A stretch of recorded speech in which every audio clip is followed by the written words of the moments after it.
진심으로 감사를 드립니다. 오늘 본문의 말씀을 보면 온유한 자는 복이 있나니 그들이 땅을 차지할 것이며 그들이 땅을 기업으로 받을 것이며 라고 말씀하고 있습니다. 제목을 그래서 정말일까 라고 하는 의문문을 가지고 제목을 한번 정해봤습니다. 온유한 사람이라고 하면 아마 우리가 온유한 사람 그러면 어떤 사람이 이렇게 떠오르나요? 우리가 알고 있는 온유한 사람 그러면 아마 착한 사람, 선한 사람, 그리고 유순한 사람, 그리고 얌전한 사람 뿐만 아니라 자기 주장을 별로 아니하고 다른 사람의 의견을 잘 따라주는 그런 사람을 가리켜서 우리는 온유한 사람이다 라고 하는 그런 개념으로 우리가 가지고 있습니다.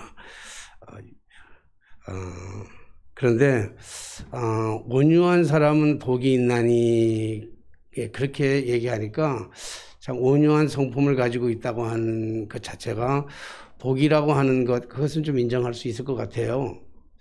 근데 그 뒤에 말이 조금 그래요.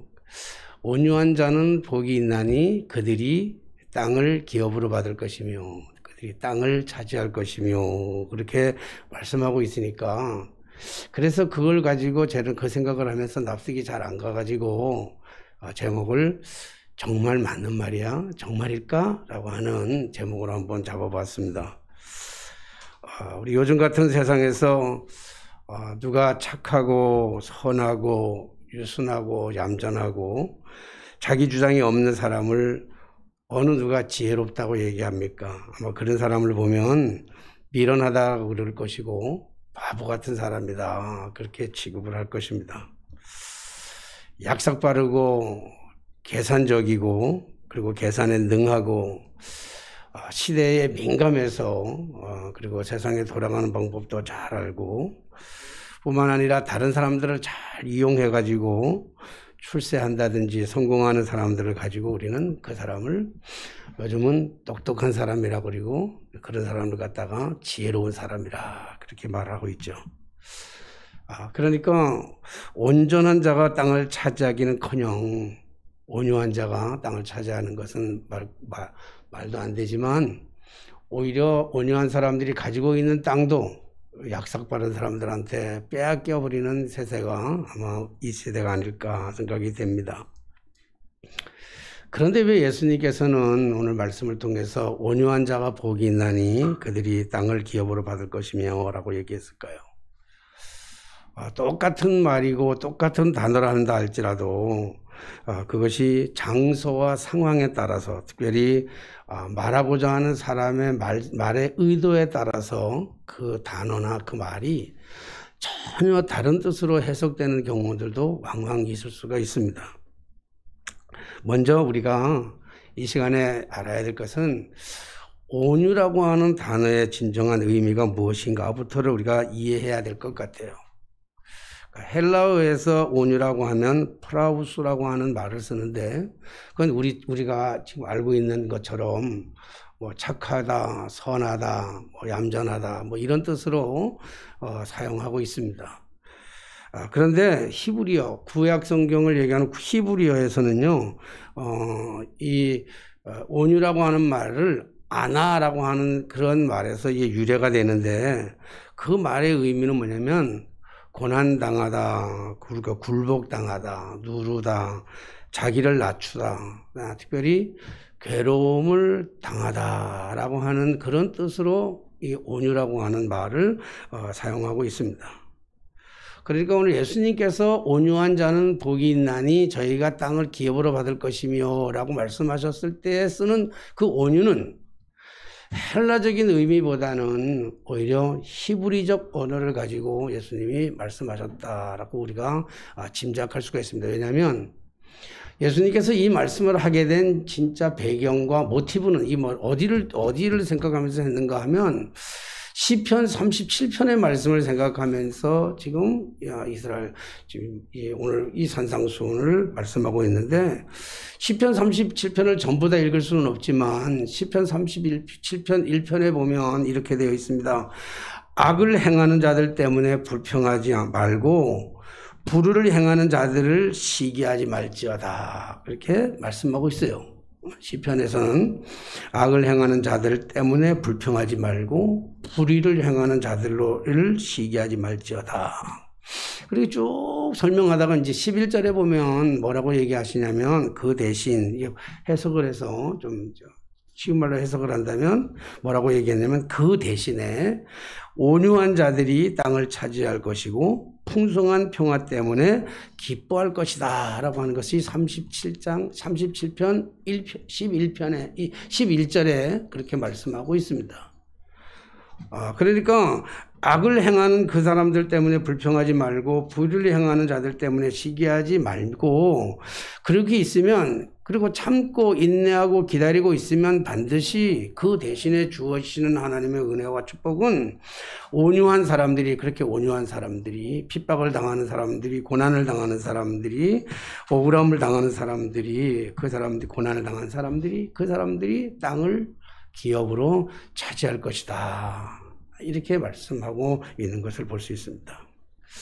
그러니까 고대 히브리인들의 토지법에서 보면 같은 이스라엘 백성들의 땅을 빼앗지를 못하게 되어 있어요. 그러니까 이스라엘 백성들이 가나안 땅에 이제 들어가 가지고 땅을 다 분배를 받잖아요.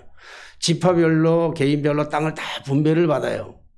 그래서 그 땅은 빼앗지도 못하고 사실은 사고 팔고 하는 것도 하나님이 원하지 않았어요. 그런데 현실의 삶이 그렇지가 않았단 말이에요. 현실이 기근이 오기도 하고 어려움도 오기도 하고 또 살아가는 사람들의 삶의 지혜에 따라서 어떤 사람은 좀 미련하게 살아가고 아까도 말했지만 어떤 사람은 약삭빠르게 시대를 잘 분별하면서 그렇게 살아가다 보니까 이 흉년의 때가 이렇게 오게 되고 어려움의 때가 오게 되면 먹고 살아야 되니까 그러니까 뭐 쌀을 빌리러 가가지고 빨리로 빌리러 갈 때 이제 담보로 땅을 달라. 그래서 땅을 주고 쌀을 얻어가지고 먹을 걸 얻게 되고 그래서 그러다 보니까 땅도 빼앗기게 되고 그리고 짐승들도 기르던 짐승들도 빼앗기게 되고 이렇게 살아가다 보니까 이런 사람들을 가리켜서 뭐라고 얘기하냐면 사회적 약자라 그렇게 얘기합니다. 그러니까 아까도 얘기했지만 뺏으면 안 되고 사도 거래도 안 되지만 불의한 자들 때문에 악을 행하는 자들로 인해서 힘없고 가난한 자들이 생겨나기 시작했어요. 그래서 생계를 위해서 가족들을 먹여 살리기 위해서는 어쩔 수 없이 땅과 가축들을 빼앗기는 일들이 비일비재하게 일어나게 되었죠. 그런 것이 그러니까 결국은 어떤 사람들이 당하게 되냐면 온유한 사람들이 이 모든 일을 땅을 빼앗기는 일들에 대해서 당하게 되는 거예요. 그러니까 예수님께서는 예수님 당시에도 지금 많은 사람들이 악을 행하고 불의를 행하는 자들로 인해서 고난받는 사람들이 많이 생겨났어요. 오늘도 예수님이 산에 올라가서 입을 열어 가르쳐 가라사대 예수님께서 지금 밖에 이 청지에 있다가 산에 올라가셔서 산상수훈을 전하는데 그 말씀을 듣기 위해서 따라 올라갔던 사람들의 대부분도 어떤 사람들인가 하면 이렇게 사회적 약자로서 고난을 당하고 어려움을 당하고 고통을 당하는 그런 사람들이었을 것입니다. 그러니까 문화적으로도 약자였고 경제적으로도 약자였고 종교적인 착취를 당하는 그런 많은 강탈을 당해서 어려움과 고통 속에서 살아가고 있는 이러한 사회적 약자, 온유한 사람들입니다. 그런데 오늘 예수님께서 온유한 자는 복이 있나니 저희가 땅을 기업으로 얻을 것이며 그러니까 온유한 자는 복이 있나니 저희들이 땅을 얻게 될 것이다. 땅을 차지하게 될 것이다. 이렇게 말씀하고 있습니다. 그러니까 사회적 약자들, 온유한 사람들의 입장에서 그 말씀을 드리면 그 메시지가 굉장히 위로가 되는 말씀이고 희망적인 메시지예요. 그렇잖아요. 다 힘들고 어렵고 고통 속에 있는 사람들이 이제 와서 예수님께서 그런 사람들이 복이 있다. 이렇게 얘기해요. 근데 사실은 너희들이 복이 있다. 그러면 사실 위로가 되고 힘은 되긴 하지만 근데 나중에 그 다음 얘기가 그런데 너희들이 땅을 기업으로 땅을 차지하게 될 것이다 라고 얘기하니까 그 말에 대해서 받아들이기가 참 어렵단 말이에요. 복이 있다라고 하는 얘기는 좀 그것도 받아들이기 좀 어렵지만 그리고 복의 결과가 뭐냐면 땅을 기업으로 받을 것이라고 하니까 그 참 이해가 되기가 납득이 잘 하기가 어렵습니다. 온유한 사람은 자신의 것이 빼앗기면서도 불구하고 참고 기다리는 사람들이 온유한 사람들이라 이렇게 말하고 있습니다. 정말 억울한 일을 당하는데도 불구하고 빼앗김을 당하는데도 불구하고 강탈해 가는데도 불구하고 참고 싸우지도 않고 다투지도 않고 참고 기다린다는 거예요. 그런 사람이 어떤 사람이냐면 온유한 사람이라고 하는데 이런 사람이 복 있는 사람이라고 얘기하니까 다른 말로 얘기한다면 너희들이 누가 뺏어가도 누가 착취를 당해도 누가 악하게 행한다 할지라도 그러니까 너희들은 그냥 참고 기다리라. 그러면 온유한 사람이 될 텐데 그런 사람은 복이 있다. 사랑하신 여러분, 오늘 온유한 자와 복이 있다고 그래서 우리가 복이 있는데 알아요. 그런데 우리 보고 오늘 우리에게 이것을 제시한다고 한다면 온유한 자와 복이 있나니 땅을 기업으로 받을 것이다 라고 하는 언약의 약속을 가지고 우리에게 제시를 하고 그리고 우리 거를 갖다가 강탈해 가고 빼앗아 가고 억압을 하고 그리고 무시를 하고 결박을 시키고 뭐 이러는 상황 속에서 우리가 그러면 할렐루야 아멘 그리고 참고 견디고 기다릴 수 있겠느냐 이 말씀이에요. 그러니까 예수님이 하시는 말씀이 정말일까라고 하는 의문이 들어갈 수밖에 없는 거죠. 그런데 왜 사람들은 그러면 주님이 온유한 사람들은 복이 있다 그러는데 온유한 사람들은 어떤 사람이냐라고 하는 것으로 본다고 한다면 그런 상황에서 강탈하고 빼앗아가고 그런 많은 나에게 피해를 주는데도 불구하고 온유한 사람들은 그 일에 대해서 참고 기다리는 사람들인데 왜 이 사람들은 참고 기다릴 수 있는가 하면 그 사람들은 하나님의 신실하심을 믿기 때문에 그래요. 하나님의 공의로우심을 믿고 하나님이 정의로우신 분이라는 사실을 그들이 믿기 때문에 그래요. 그리고 하나님의 능력을 인정할 뿐만 아니라 하나님의 절대적인 주권을 인정하기 때문에 그래요. 하나님의 절대적인 주권. 그러므로 그런 사람들은 어떤 사람이냐면 하나님을 두려워하는 사람들입니다. 그러니까 온유한 사람은 어떤 사람이냐 그러면 그냥 착해 빠진 사람이 선에 빠진 사람이 유순한 사람이 온유한 사람이 아니라 하나님을 두려워할 줄 아는 사람이에요. 왜? 하나님은 정의로우신 분이고 하나님은 공의로우신 분이고 하나님은 신실하신 분이고 그런데 제가 늘 좋아하는 찬양이 그거 아닙니까?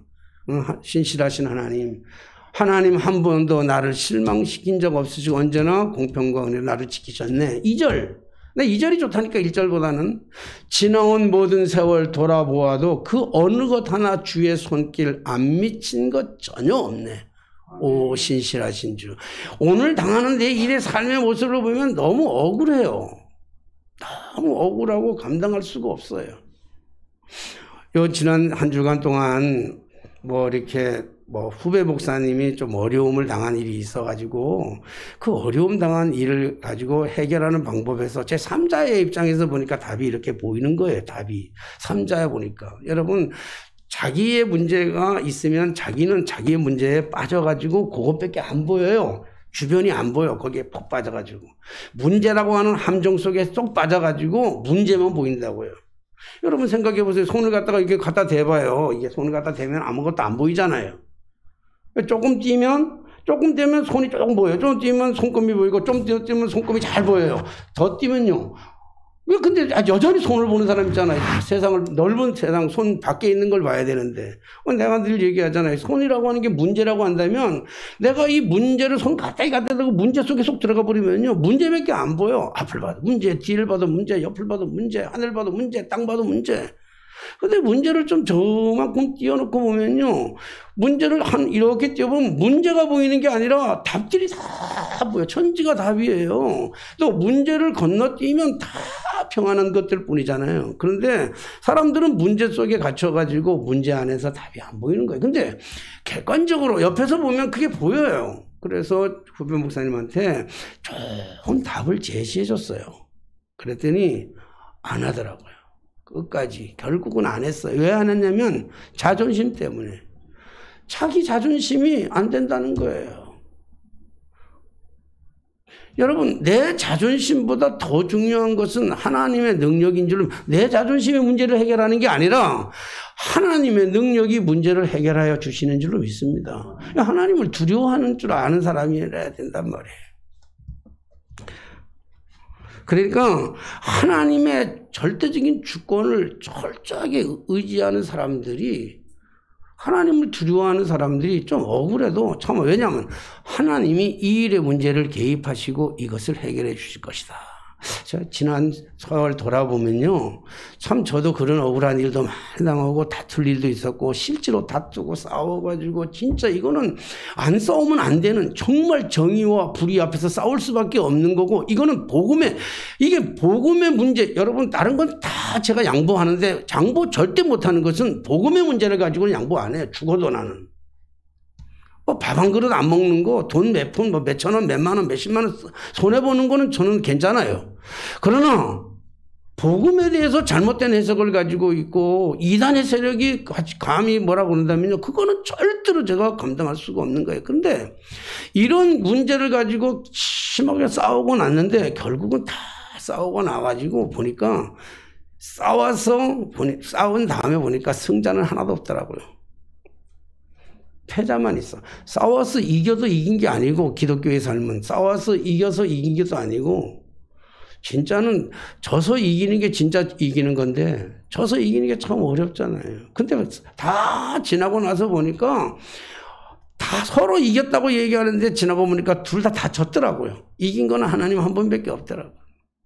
이게 모든 문제를 해결하시는 것은 전능하신 하나님이라는 거예요. 자, 그러니까 하나님의 주권을 인정하고 하나님의 신실하신가, 하나님의 공의로우신가, 하나님께서 모든 문제를 해결할 수 있다고 하는 사실을 믿는 사람들이 공의로운 사람들이, 온유한 사람들인데, 이 온유한 사람들은 다시 말해서 싸울 힘이 없거나 무능해서 그것을 하는 게 아니라는 거예요. 무능함 때문에 힘이 없어서, 난 저 사람하고 싸울 수가 없어서 힘이 없어, 내가 싸울 힘이 없으니까 지는 게 아니에요. 아무 말도 못하는 게 아니란 말이에요. 오늘 예수님께서 얘기하시는 이 온유한 사람이라고 하는 것은 그런 사람이 아니에요. 싸울 힘이 능히 있음에도 불구하고, 싸워서 이길 힘이 있는데도 불구하고 싸우지 아니하고, 그리고 그것에 대해서 참고 기다린다는 거예요. 왜냐하면 이 문제는 하나님이 해결해 주실 거라고 하는 사실에 대해서 하나님의 신실하심을 인정하고 하나님의 정의로우심을 인정하기 때문에 믿으니까 하나님께서 해결할 거라고 하는 생각 때문에 하나님 앞에 맡긴다는 거예요. 그렇기 때문에 온유한 하나님의 주권을 인정하고 하나님의 신실함을 인정하고 하나님의 공의로움을 인정하고 하나님의 능력을 인정하고, 그렇기 때문에 통틀어 가지고 그들은 하나님을 두려워하는 사람이라는 거예요. 그러니까 온유한 사람이란 하나님을 두려워하는 거룩한 사람들이 온유한 사람이에요. 그러니까 착해 빠진 사람이 온유한 게 아니라, 선한 게 생겨가지고 빠진 사람이 온유한 게 아니라, 오늘 가진 힘이 있으면서도 불구하고. 그러니까 여러분, 예수님이 말씀하셨던 가난한 자는 복이 있나니, 그래, 가난이라고 하는 것은요, 그냥 일하지 못하는, 능력이 없는, 정말 아무 돈도 벌 수 있는 자격이 없는 사람들이 복이 있다고 얘기하는 게 아니고, 예수님이 가난한 자는 복이 있다고 하는 얘기는요, 다 가진 자가 모든 것을 가진 자가 다 내려놓음으로 말미암아 가난해진 자를 가리켜서 얘기하는 거예요. 그러니까 예수님이 인카네이션이 뭐예요? 하늘의 모든 권세를 다 가지고 있고 인간의 모든 권세를 다 가지고 있으면서도 불구하고 그것을 아낌없이 포기하시고 내려오셔서 낮은 자에 내려오셨으니까 예수님은 낮은 자의 최고봉인 거예요. 올라가지도 못한 사람이, 가난한 사람이,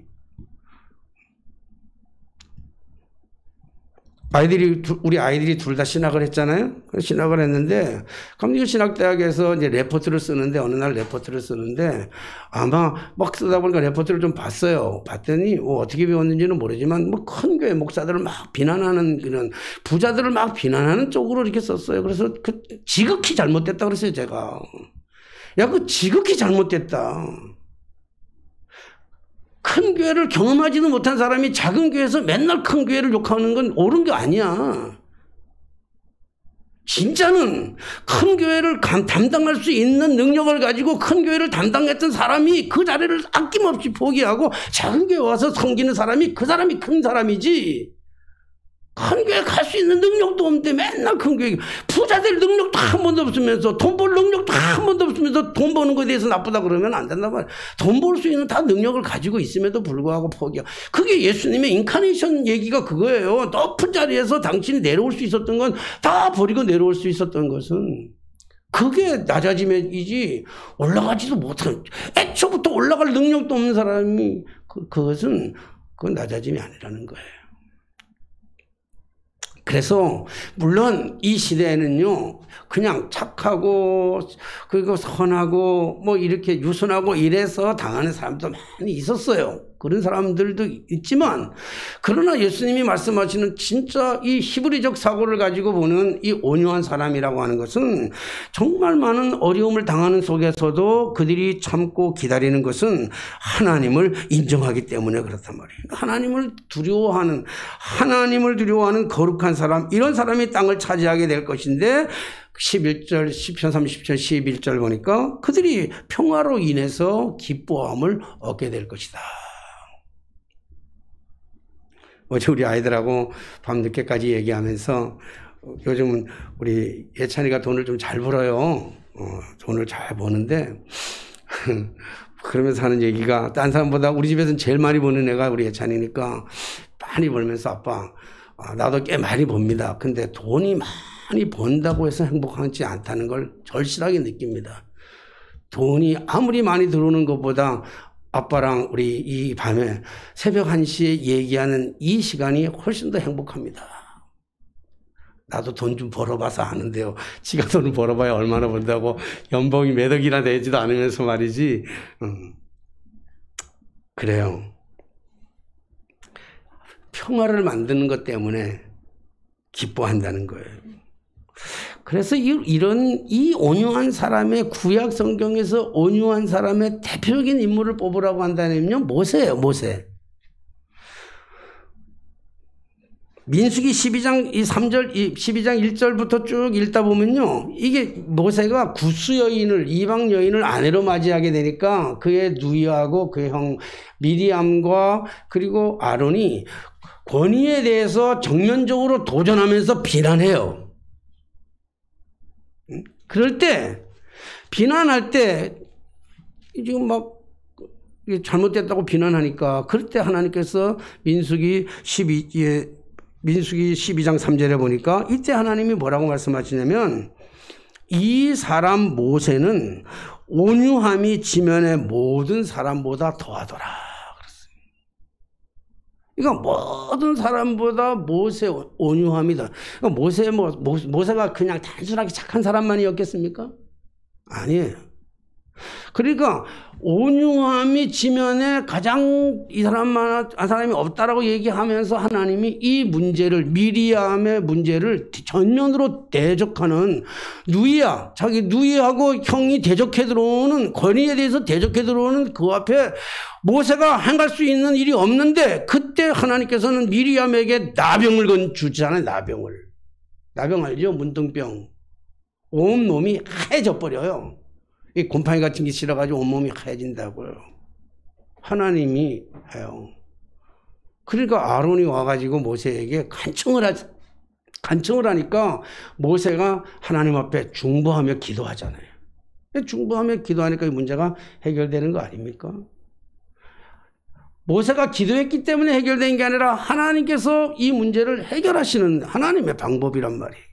그래서 하나님께서는 늘, 모세는 하나님 앞에 의지했던 사람이에요. 하나님 앞에 전적으로 맡겼던 사람이, 하나님 앞에 전적으로 굴복당했고 하나님의 말씀 앞에 굴복당한 모세를 향해서 하나님은 그 사람을 가리켜서 뭐라고 하냐면, 이 사람은, 모세는 온유함이 지면의 모든 사람보다 더하도다. 모세뿐만 아니라 또 하나 아주 대표적인 인물이 하나 있죠. 온유한 사람의 아주 대표적인 인물이 있는데, 그 성경에는 이 사람이 온유했다라는 단어는 없지만, 온유한 사람의 온유한 사람이 땅을 기업으로 받을 것이며라고 하는 그 온유의 대표적인 인물이 한 사람 뽑으란다면 구약에는 보면 이삭이에요. 이삭이 여기 베들레헴에 흉년이 들어가지고요. 어디로 가는가 하면 그랄로 가잖아요. 애굽으로 가려고 하다가 애굽으로 가던 도중에 그랄에 머무르게 되는데 그랄에 블레셋 땅 아닙니까? 그랄 지역에 머물러 있는데 그래서 하나님께서 뭐라고 그래요? 거기를 애굽으로 가지 말고 그랄에 머무르라 그러잖아요.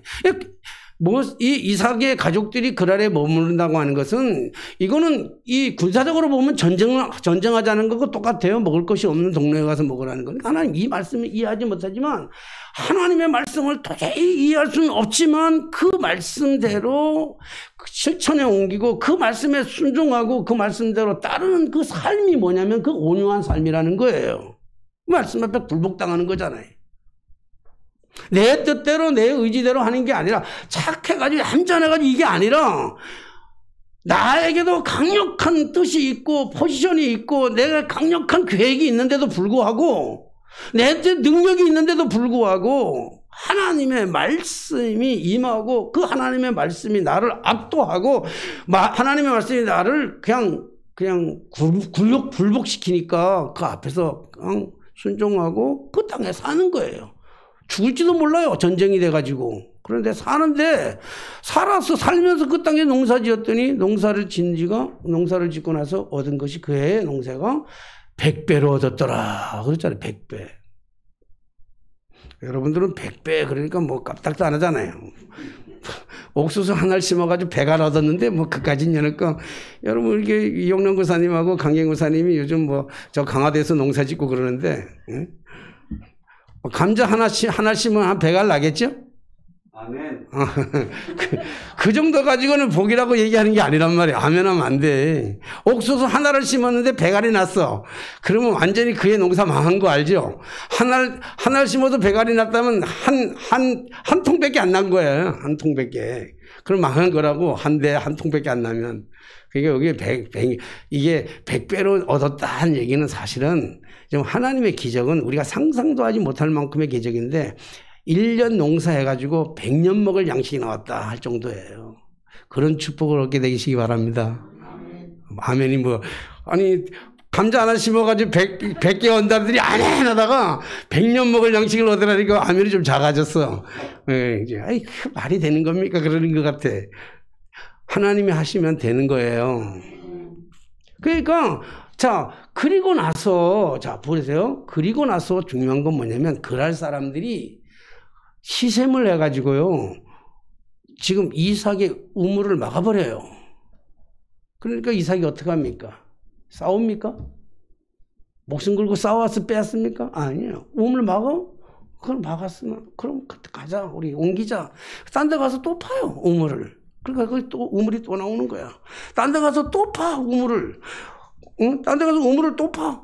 그러니까 또 뺏으면 또 파. 그래가지고 3번이나 뺏으면요. 또 주고 그냥 가는 거야. 가서 또 파. 그래가지고 마지막에는 3번째는요. 다투지 아니함으로 이 우물 이름을 뭐냐면 르호봇이다. 그렇게 이름이에요. 다투지 않고 뺏겼어요. 근데 참 놀라운 거는요. 온유한 자가 땅을 기업으로 받는다 그랬잖아요. 가는 데마다 또 땅을 주셔요. 온유하니까. 근데 중요한 건 뭐냐면 이렇게 빼앗기고 땅 데 파서 이렇게 빼앗기고 땅 데 파서 그랄에까지 갔다가 빼앗기고 주고 옮기고 빼앗기고 주고 옮긴 게 나중에 어디까지 오냐면요. 부엘세바까지 온다고요. 부엘세바. 하나님의 언약의 약속의 땅. 새까맣게 잊어버리고 있던 하나님의 약속의 땅. 그 이스라엘은 단부터 부엘세바까지잖아요. 부엘세바에 온다는 거예요. 온유한 자가 누릴 수 있는 하나님의 은혜와 축복은요, 우리는 상상할 수 없는, 왜 아까 내가 이게요, 정말일까 얘기했겠습니까? 정말 이것을 우리가 받아들이기 어려운 것은요, 이해할 수 없는 건데 하나님이 하시는 방법대로 한다고 한다면 하나님께서 이 놀라운 일들을 강력하게 행하신다는 거예요.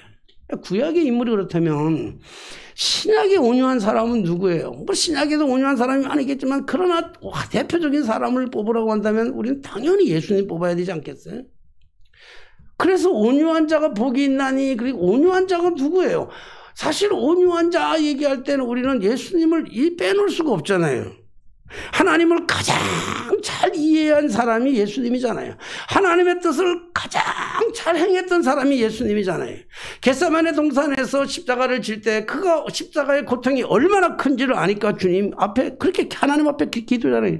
아버지여, 이 잔이 내게서 지나갈 수만 있다면 내게서 지나가게 하여 주옵소서. 이게 예수님의 그 땀방울이 땅에 떨어져 핏방울처럼 뿌리는 그 간절한 기도의 내용이 그거였어요. 이 잔을 피해서 내가 이 잔을 마시지 좀 않게 해주십시오. 그러나 그 다음에 뭡니까? 거기서 끝나면 안 되잖아요. 그러나 내 뜻대로 마시고 내 원대로 마시고 아버지의 뜻대로 행하시옵소서. 하나님의 말씀 앞에 철저하게 자신을 굴복당하는 거잖아요. 이게 온유함이에요. 내 생각, 내 의지, 내 뜻, 내 경험, 내가 가지고 있는 어떤 힘, 그거를 의지하는 게 아니라 하나님의 절대적인 주권 앞에서 내가 철저히 순종하고 복종하고 하나님의 신실하심은 반드시 선하게 인도하실 거라고 하는 사실을 믿고 하나님이 이 문제를 깨끗하게 해결해 주실 것을 믿고 자신을 맡기는 거. 그게 온유함이라는 거예요. 예수님은 다 가졌지만 다 내려놓으셨고, 예수님은요 다 빼앗을 수 있는 권력을 가지고 있고 능력을 가지고 있었음에도 불구하고 주님은 다 빼앗겼어요. 뺏은 것이 아니라. 참 빼앗기고 살아가는 사람들 보면 요즘 다 바보, 천치, 얼거리, 쪼다, 멍청이, 말미잘 그렇게 얘기할 거예요. 응? 빼앗기는 사람들을 가서 좀 뺏는 사람들을 보고 대단하다 그리고 말이죠. 요즘 정가에 보면 다 어떻게 하든지 뺏어가려고만 버둥버둥거리지 어떻게 하면 나눠줄 생각하는 사람이 없잖아요.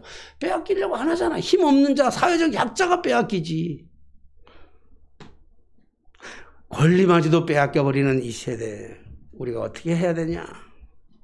예수님은 다 가졌음에도 불구하고 다 내려놨고 다 빼앗을 수 있는 권세를 가지고 있었음에도 불구하고 다 빼앗기셨던 그 주님. 그래서 주님이 마태복음 11장 28절에 이렇게 말씀하잖아요. 저는 산상수훈을 이렇게 하면서 팔복을 얘기하면서 어떻게 우리가 팔복은, 제가 보기에는 팔복은 8가지 복이 있는데 심령이 가난한 자가 복이 있나니 그랬거든요. 애통하는 자가 복이 있나니, 온유한 자가 복이 있나니, 의에 줄이고 목마른 자가 복이 있나니, 마음이 청결한 자가 복이 있나니, 화평케 하는 자가 복이 있나니, 의를 위하여 핍박을 받는 자가 복이 있나니. 지난번에 얘기했지만 그게 단수, 복수로도 썼다 하지만 오늘 그 해석은 단수, 1인칭 단수로 썼잖아요. 그래서 그 단수는 예수님인데 자꾸 그 보이는 게 나는. 그럼 온유한 자가 누구냐? 그럼 우리가 온유한 자가 될 수 있겠냐는 거예요. 여러분, 내가 온유한 자가 될 수 있겠어요? 오늘 설교를 듣고 났더니 정말 내가 온유한 자로 살아갈 수 있겠어요? 될 수 있겠어요? 내가 온유한 자로 태어났어요? 여러분, 이 세상에 온유한 자로 태어난 사람은 아무도 없다는 거예요. 아무도 없어, 온유한 자로서. 좀 몇 번만 건드려봐, 지금. 아무리 착해도요, 몇 번만 건드려봐요. 그러면 온유고 뭐 없어도 다 없어져요. 선한 거고 뭐 착한 거고 없어 다 없어. 몇 번만 건드려 놓으면. 한두 번은 참지만은. 그러니까 우리가 온유한 자로 태어나지도 못했고 온유한 자로 살아갈 수도 없어요. 그런데 마태복음 11장 28절에 보니까 이 말씀이 좋은 거예요. 뭐라고? 우리 잘 알잖아요. 수고하고 무거운 짐진 자들아 다 내게로 오라. 내가 너희를 쉬게 하리라. 그렇게 말씀하시고 그 다음에 뭐라고 말씀하셨냐면, 나는 마음이 온유하고 겸손하니 나의 멍에를 메고 내게 배우라. 그리하면 너희 마음이 힘을 얻으리라. 오늘 말씀을 보면서 예수님이 어떤 분이냐면 마음이 온유하신 분이란 말이에요. 아까 했잖아요. 온유한 건 그냥 착한 거 그것만 하는 게 아니에요. 선한 거 그것만, 얌전한 거 그런 것만이 아니고 모든 능력을 가졌음에도 불구하고 하나님을 의지하고 하나님의 정의와 하나님의 공의와 하나님의 선하심과 하나님의 신실하심과 하나님의 능력과 그 모든 것을 다 맡기고 그분한테 맡기는 그 온유하심이 예수님인데, 우리는 그 마음이 없단 말이에요. 근데 그 마음이 없는데 오늘 여기 보니까 참 중요한 메시지가 오늘 귀에 들리는 게 뭐냐면, 그러므로 너희가 멍에를 먹어 내게 와서 배우래요. 배우래. 온유한 마음을 주님한테 배우는 거예요. 오늘 우리가 여기에 예배드리러 나온 사랑하는 여러분들이야말로 예수님의 그 온유를 오늘 닮아가기를 원해서 오늘 여기 오신 분들인 줄 믿습니다. 그래서 온유함으로 살고자 하면, 다시 말해서 억울하지만, 마음이 억울하지만 악을 행하는 자들 때문에 진짜 화딱지 나가지고 속상해가지고 반 가가지고 반 죽이고 싶지만, 그 악을 행하는 자 때문에 밤새도록 잠 못 이루고 계속 우리가 뭐라고 얘기를 해야만 살아갈 것 같지만, 그런 사람 때문에 불평하지 말고, 불의를 행하는 자들, 불의해서 돈 올라가지고 빌딩 올라가는 사람, 막 그냥 집 사고 좋은 차 사는 사람들을 부러워하지 시기 하지도 말라는 거예요. 왜냐하면 그 모든 것들을 갚아주시는 것은 하나님이 해결하시겠다는 거예요. 저도 경험을 많이 하는데요. 여러분, 제가 제 힘으로, 제 노력으로, 제 지혜로요, 그런 문제를 해결하려고 그러니까 오래 걸리더라고, 시간이 참 오래 걸려. 근데 그걸 하나님한테 맡기니까 진짜 빨리 해결되더라고. 정말 미운 사람 있어요, 여러분? 여러분 주변에 정말 미운 사람 있나요? 그러면요, 미워하는 것도 좋아요. 진짜 안 미워하는 게 그냥 이중적인 마음을 가지고 진짜 미운데 안 미운 척 하는 건 더 문제고, 그건 더 더 아픔이에요. 그거는 더 아파요. 제가 지난번에 애통하는 자 얘기했잖아요. 애통할 일 있으면 애통해야 된다니까. 아닌 척이 더 문제야, 아닌 척이. 부부간에도요, 아닌 척이 더 문제라고요. 아닌 척이. 그러니까 정말 제가 경험을 통해서도 했지만요, 정말 억울한데 그 억울한 문제를 내가 해결하려고 막 애를 쓰면 나중에는 언젠가는 해결되는데 그 시간이 너무 길어요. 근데 하나님 앞에 맡겨버려요.